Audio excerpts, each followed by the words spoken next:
Hello, good day and welcome. I'll be answering JAMB 2011 Mathematics Past Question 29. A chord of a circle of radius 7 cm is 5 cm from the center of the circle. What is the length of the chord? Now, we do that what? A chord of a circle. Now, let's assume this is a circle and this is the chord of the circle. Now, and let's assume this is the center of the circle.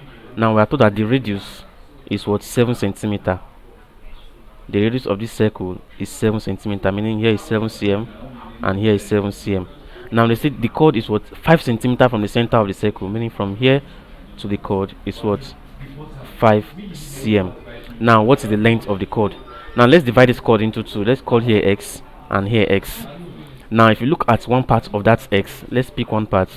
We'll have something like this: x 5 cm and 7 cm. Now with using Pythagoras theorem, we can find this x. So we can simply say x square is equals to what? 7 square minus 5 square.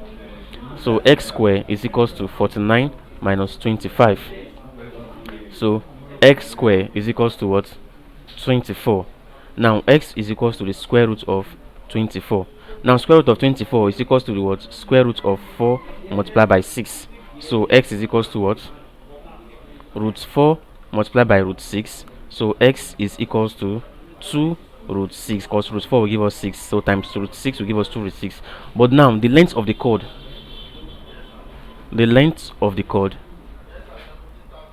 is equals to 2x, as you can see.